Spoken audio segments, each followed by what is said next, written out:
5강에서는 마케팅 관리에 직간접적으로 영향을 미치는 마케팅 환경 분석에 대해서 학습하도록 하겠습니다. 마케팅 환경을 구성하고 있는 외부 환경 요소와 또 내부 환경 요소, 즉 내부 자원 능력 분석을 통해서 얻어진 결과를 수학 분석의 틀에 맞춰서 우리가 분석을 하고 그에 따른 마케팅 수립 전략의 수립 과정에 대해서 살펴보도록 하겠습니다. 마케팅 환경은 크게 거시 환경과 미시 환경으로 나눕니다. 거시 환경은 일반 환경이라고도 하며 기업 전략과 사업부 전략에 주로 고려하는 요소이고요. 과업 환경은 미시 환경은 과업 환경이라고도 하며 마케팅 전략을 수립하는데 직접적으로 관련된 영향을 미치는 환경 요소라고 하겠습니다. 일반 환경은 그 사회에 속해 있는 기업과 모든 구성원에게 전반적으로 광범위하게 영향을 미치는 요소이며 과업 환경은 즉 미시 환경은 특정 기업의 마케팅 관리를 마케팅 전략을 수행하는 데 있어서 직접적으로 관련된 영향을 미치는 환경 요소라고 하겠습니다. 거시 환경을 구성하고 있는 요소는 경제적인 환경, 정치 법률 환경, 사회 문화적 환경, 인구 통계적 환경, 기술 환경, 자연 생태적인 환경을 자원 또는 자연 생태적 환경을 들 수가 있습니다.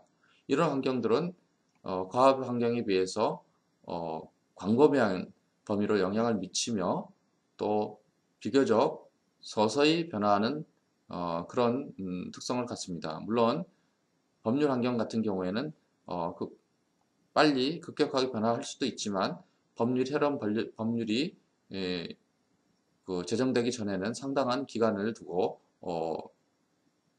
우리가 준비를 하게 되는 과정이 있죠. 그래서 어느 날 갑자기 법률이 바뀌는 것이 아니라 예고제라는 것이 있습니다. 일정 기간에 걸쳐서 그런 변화가 일어나는 것이죠. 이것도 또 과업 환경은 소비자, 공급자, 경쟁자, 우리 제품을 구매하는 바이어가 되는 유통업자, 그리고 공중을 들 수 있습니다. 이런 환경들은 특정 기업의 마케팅 관리를 수행하는 데 직접적으로 영향을 미치는 요소이죠. 그러니까 기업이 바뀌면 이 과업 환경은 변화가 될 수가 있죠. 그러나 경제, 정치, 법률, 인구 통계, 사회문화, 기술 환경, 자연환경과 같은 이런 거시적 환경은 기업에 변화한다고 해서 그 영향이 바뀌는 것은 아닙니다. 그래서 전반적으로 모든 그 구성원들에게 다 영향을 미치는 그런 환경 요소고 비교적 과업 환경에 비해서는 서서히 변화를 하며 어떤 경우에는 직접적인 또는 간접적으로 영향을 미치기도 합니다.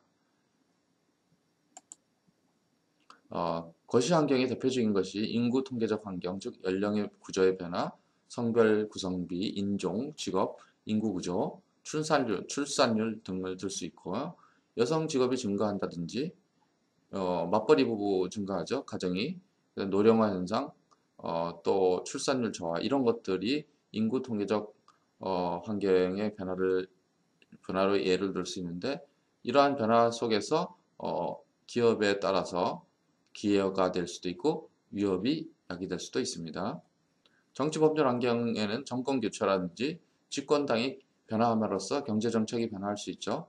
이런 것도 우리가 마케팅 관리에 영향을 미칠 수가 있겠죠. 또 법률 환경의 규제의 변화라든지 FTA, 자유무역협정이죠. 산업정책이라든지 복지정책, 신성장 동력산업 육성 등 이런 것들이 바로 국가의 정책, 또 지방자치단체 정책도 관련될 수가 있겠죠. 이런 정치, 법률, 정책 환경도 마케팅 관리에 영향을 미치게 됩니다. 사회문화적 환경의 대표적인 것은 전 세계적으로 글로벌화되고 있죠. 그 다음에 K-팝이라든지 코리안 웨이브, 뭐 한국 한류 이런 것들도 우리가 사회문화적 환경으로 들 수 있고요. 이런 K-팝이나 한류 문화가 동남아라든지 전 세계적으로 확산됨에 따라서 그러한 사회문화적 환경 변화가 마케팅 활동에 영향을 미치는 것을 우리가 알 수가 있습니다. 또 사회적 책임과 윤리 경영을 강조한다든지 이런 것들도 마케팅 활동에 영향을 미치겠죠. 또 여성 지위 향상, 남녀 평등이라든지 중소기업 상생 협력이라든지 공정사회, 공정무역 등 뭐 이런 것들도 우리가 마케팅 관리에 영향을 미치는 요소들이라고 하겠습니다. 기술 환경은 정보통신 기술이나 디지털 기술의 발달, 신재생에너지 기술의 발달, 모바일 스마트 기술의 발달 등으로 SNS 마케팅이라든지 컴퓨터 보안 관련 이런 산업, 이런 제품에 있어서 제품 마케팅에서 영향을 미치게 되겠죠. 자연 생태 환경 또는 자원 환경 이런 것들도 인간 생활에 광범위하게 영향을 미치며 산업에도 영향을 미치죠. 천연 자원이라든지 에너지 자원의 고갈, 기후 온난화 현상, CO2 배출 규제 등 이런 것들도 마케팅 활동에 직간접적으로 영향을 미치게 되겠습니다. 거시환경의 중요한 특성은 사회 구성원 또는 그 사업의 그 국가의 특정 사회에 속해 있는 모든 기업이나 구성원들에게 광범위하게 영향을 미친다는 것이죠. 그리고 비교적 서서히 변화하는 특성을 갖는다는 것입니다. 거시환경의 변화에 따라서 기업의 약이 될 수 있는 기업 위협의 예를 들어보면요. 모바일 디지털 기술, 스마트 기술이 발달하는 것이 기회로 작용할 수도 있겠죠. 또 물론 특정 기업에 따라서 이러한 디지털 기술의 발달이 전통적인 기술에 있어서 아날로그 기술에 있어서는 위협이 될 수도 있겠죠. 그러니까 기회와 위협은 그 기업이 처해 있는 상황에 따라서 이러한 기술의 변화가 기회가 될 수도 있고 위협이 될 수도 있습니다. 항상 특정한 기회 요인이 모든 기업에 다 기회가 되는 것은 아니죠. 그 회사의 상황에 따라서 위협도 될 수가 있는 것입니다. 또 글로벌 시장이 성장하는 것, 또 경제가 글로벌화되는 것도 어떤 기업에서는 국제적으로 해외로 시장을 영역을 확대할 수 있는 기회가 될 수도 있지만 어떤 기업은 글로벌 기업의 경쟁이 치열해지는 이런 위협이 될 수도 있는 것입니다. 또 후진국, 개도국 등의 추격, 베트남이라든지 중국이라든지 인도네시아, 태국 이런 국가들이 기술 경쟁력, 가격 경쟁력을 점점 높여서 추격하고 경쟁이 심화되는 걸 볼 수 있고 선진국의 경제가 심화가 되죠. 이런 것을 볼 때 이런 것이 위협으로 작용할 수 있겠죠. 에너지나 자원 확보, 에너지 자원 확보에 대한 경쟁이 심화되겠죠. 자원이 점차 고갈되고 자원의 가격이 상승하고 이 독점화 현상, 국가적인 어떤 독점 현상 이런 것들로서 경쟁이 심화되는데 이런 것들이 위협 요인으로 작용하겠죠. 이러한 위협 요인들이 어떤 방향으로 변화하느냐, 어떤 방향으로 변화하느냐에 따라서 그 변화의 방향에 따라서 위협이 될 수도 있고 기회가 될 수도 있고 그 회사가 처해 있는 상황에 따라서도 달라질 수가 있겠죠. 이런 기회에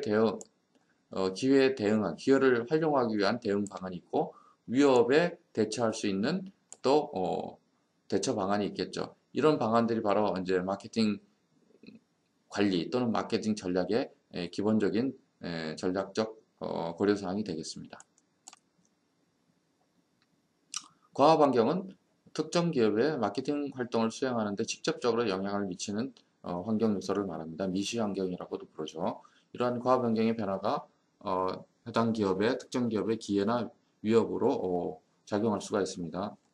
소비자 환경의 변화, 경쟁자 환경의 변화, 소비자 환경이 가장 중요한 과업 환경이죠. 그 다음 경쟁자 환경, 그 다음 공급자 환경, 구매자 환경, 또 공중이라는 환경 요소가 있습니다. 이런 5가지 과업 환경 요소의 변화는 마케팅 관리에 매우 중요한 기회와 위협을 제공하기도 합니다. 소비자 환경은 소비자 마케팅의 노력을 집중해야 될 대상이 되겠죠. 소비자 환경이 변화라는 것은 소비자의 특성, 주 소비자, 타겟 커스터머의 변화, 그 고객들의 행동의 변화, 소비자 행동의 변화가 일어나거나 욕구나 선호, 태도, 라이프 스타일, 지리적 분포 등 이런 소비자의 특성이 변화하거나 소비자 행동이 변화하게 되면 그 변화가 특정 기업의 기회가 되기도 하고 위협이 될 수도 있습니다. 경쟁자는 글로벌화되고 규제가 완화됨으로써 경쟁 선수가 크게 증가하죠.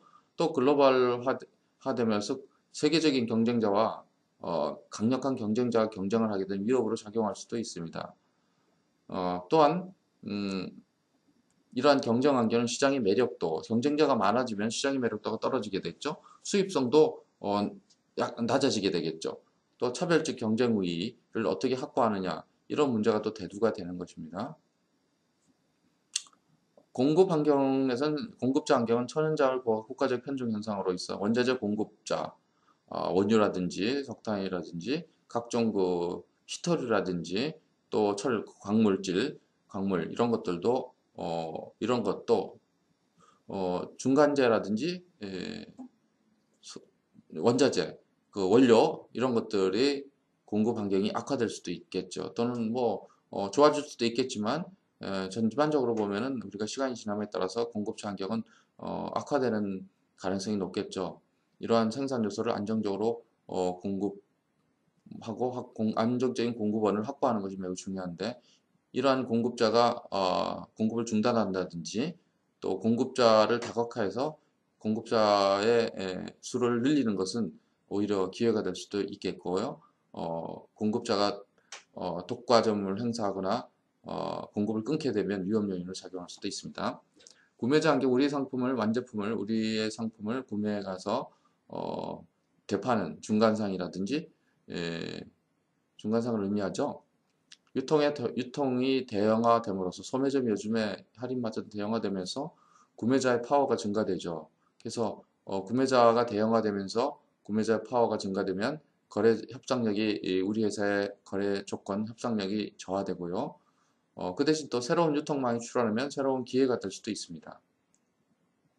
공중은 기업의 마케팅 활동을 하는 데 있어서 직접적으로 영향을 미칩니다. 공중도 그 기업 활동에 어떤 이해관계를 갖고 있는 그런 공중을 말하는데 예를 들면은 비정부 기구라든지 소비자단체, 언론, 금융기관, 정부, 종업원, 노조 말이죠. 노조, 그다음 경영자, 이사회, 노동조합 등 이런 내부 공중도 관리를 잘 해야 됩니다.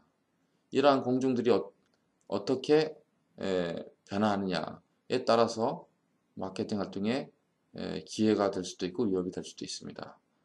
특정 기업은 노사관계를 잘 함으로써 생산이나 공급, 마케팅 활동을 원활하게 할 수 있는 반면에 노사관계를 잘못함으로써 생산이 중단되고 또 납기의 차질을 가져오는 이런 경우도 있습니다. 그래서 공중이 이러한 마케팅 활동에 이제 직접적으로 영향을 미치는 과업 환경이라고도 할 수 있습니다.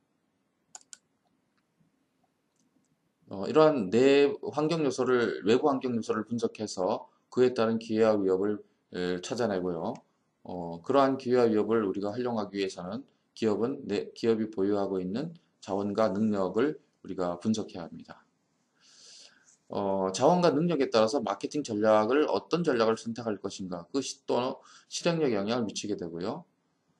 자원 능력을 분석하는 이유는 우리 회사가 보유하고 있는 강점과 약점을 도출해서 강점을 최대한 활용하고 약점은 보완하는 전략을 선택하기 위한 것입니다. 자원 능력의 분류를 보면요. 눈에 보이는 형태가 있는 유형 자원과 눈에 보이지 않는 형태가 없는 무형 자원이 있고요. 그것도 인적 자원이 있습니다.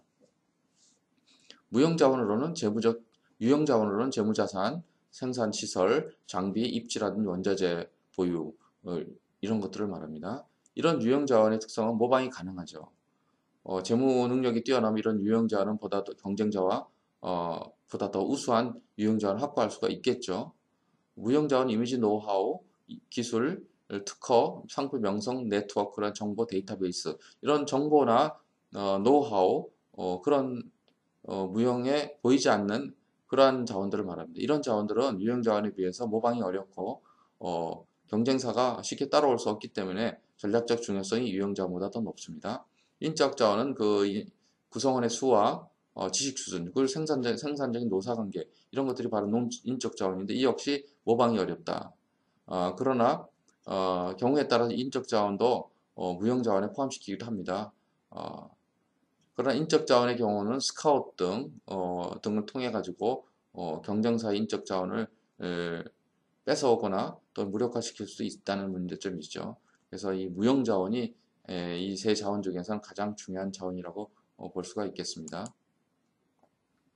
이러한 내부 능력 분석을 통해서 얻어지는 이 분석을 통해서 우리가 파악된 자원과 능력 중에서 경쟁사가 가지고 있지 않는 자원이 중요하죠. 이게 바로 우리가 차별적인 전략을 수행할 수 있는 원천이 되는 것이고 경쟁자보다 우수한 자원, 경쟁자도 가지고 있지만 경쟁자보다 우수한 자원이나 차별적 우위를 가지는 자원, 또 그 자원과 능력이 고객의 가치나 욕구 충족 및 만족도에 공헌할 수 있는 효용 가치가 있는 그런 자원을 우리가 적극 활용할 수가 있겠죠.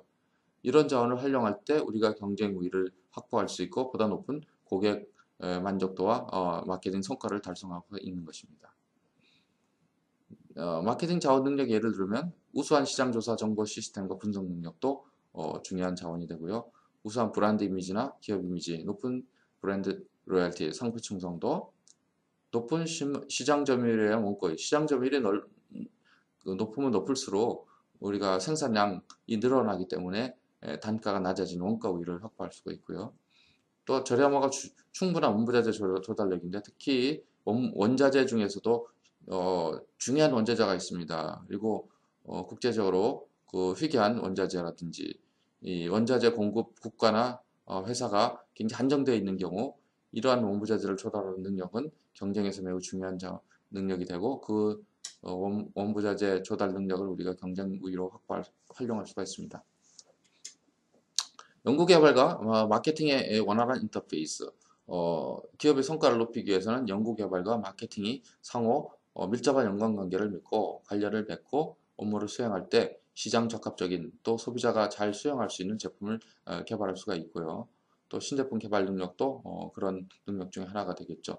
또 판매망의 확보와 상권 입지, 상권과 입지가 우수한 이런 것도 중요한 마케팅 자원이 되겠습니다. 이러한 자원들 중에서 경쟁자가 가지고 있지 않거나 또 경쟁자보다 더 우수하거나 차별적 우위를 갖거나 그리고 고객 만족도를 높이는데 고객 욕구를 충족시키는데 중요한 자원들 그런 자원들을 활용하는 것이 마케팅 관리에 있어서 중요한 사항이 되겠습니다.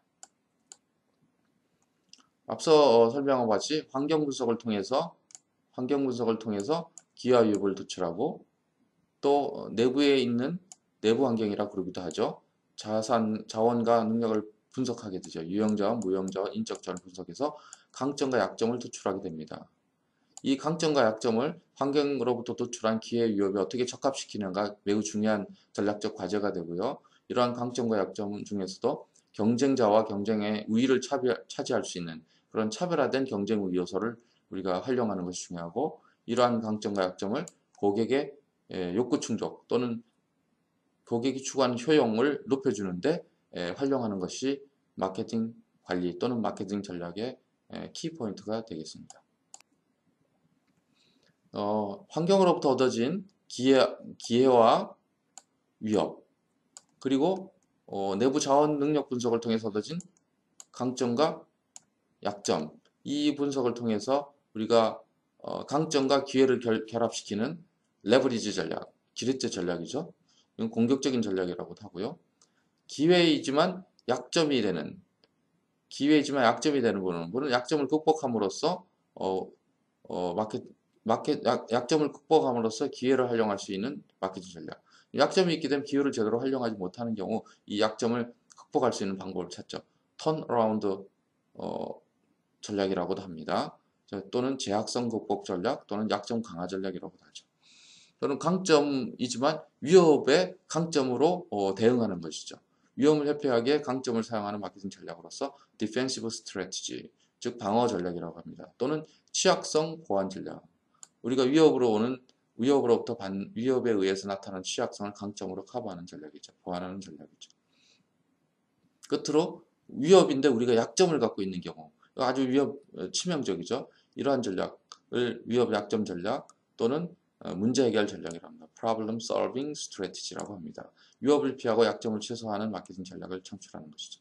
그래서 SWOT를 분석해서 스왑 분석이라고 하는데 강점과 기회, 약점과 기회, 강점과 위협, 약점과 위협을 위협 요인들을 서로 결합시켜서 매치시켜 봐서 그러한 문제를 그러한 기회를 어떻게 우리가 활용할 것인가 생각하는 것이 바로 스왑 분석의 핵심이 되겠습니다. 끝으로 스왑 분석의 한 예를 들어보고 스왑 분석을 통해서 마케팅 기본 전략을 설정한 사례를 보겠습니다. 이 회사는 강점으로 대량 생산할 때는 원가 우위겠죠. 원가가 내려가겠죠. 원가 우위의 강점을 갖고 있고요. 약점으로는 연구개발 능력이 취약하고 융통성과 신속성이 결여되어 있습니다. 왜냐하면 대량 생산 시설, 대규모 시설을 갖고 있기 때문에 융통성과 신속성이 결여되어 있죠. 그리고 표준화된 대량 생산 시설을 통해서 원가 우위를 달성하는 반면에 연구 R&D 능력이 부족하죠. 근데 기회는 시장 규모가 크고 시장이 성장하고 대규모 시장이 형성되어 있기 때문에 이런 대규모 시장과 시장 성장률이 큰 이런 시장을 공략하기 위해서 표준화된 주력 제품을 통한 가격 경쟁, 표준화된 주력 제품을 대량 생산하는 것이죠. 그런 원가가 내려가서 가격 경쟁력이 생기고 시장 점유를 확대하는 전략이 있고요. 이걸 우리가 레버리지 전략이죠. 기회 상황과 강점을 결합시킨 것이죠. 대량 생산에 비해서 위험이 고객의 취향이 근데 빨리 변화하고 차별화된 요구를 합니다. 근데 표준화된 대량 생산을 하게 되면 이 위협을 대응할 수가 없겠죠. 그래서 이 강점을 우리가 위협에 대응하기 위해서는 제품을 다양화해야 돼요. 대량 생산시설, 다양한 제품 생산시설, 유연성 있는 생산 체제를 강화하는 것이 중요하겠죠. 그래서 이건 취약성을 보완하는 거죠. 대량 생산의 원가 유의로서 위험 요인은 고객의 취향 변화와 차별 요구에 대응할 수 없기 때문에 우리가 제품을 다양하고 유연 생산 체계를 강화함으로써 우리가 취약성을 보완할 수 있고요. 또 시장이 대규모고 시장 성장하지만 R&D 능력이 부족하고 융통성, 신속성이 결여되어 있죠. 이런 것은 시장의 상황의 변화에 우리가 신속하게 대응하기 위해서, 유연하게 대응하기 위해서는 시장 조사를 강화하고 연구개발 투자를 확대하는 것이죠. 제약성 극복 전략이죠. 끝으로 고객 취향이 빨리 변하는 반면에 R&D 능력이 취약하기 때문에 굉장히 이 시장 환경 변화에 대응할 수가 없는 이 문제가 있죠. 이런 문제 해결 전략으로서는 마케팅과 연구개발의 긴밀한 연계와 시장 밀착적인 마케팅 강화를 해야 되는 것이죠. 이처럼 강점과 약점, 그 다음에 기회와 위협을 서로 결합시켜서 거기에서 어떻게 우리가 강점으로 기회를 활용할 것인가 가장 먼저 우리가 생각해야죠. 레버리지 전략을. 이거부터 우선 먼저 생각하고 그 다음에 약점, 치명적일 수 있는 위험 요인과 약점 요인에 대응하는 문제 해결 전략을 강구하는 것이 바람직하다고 하겠습니다.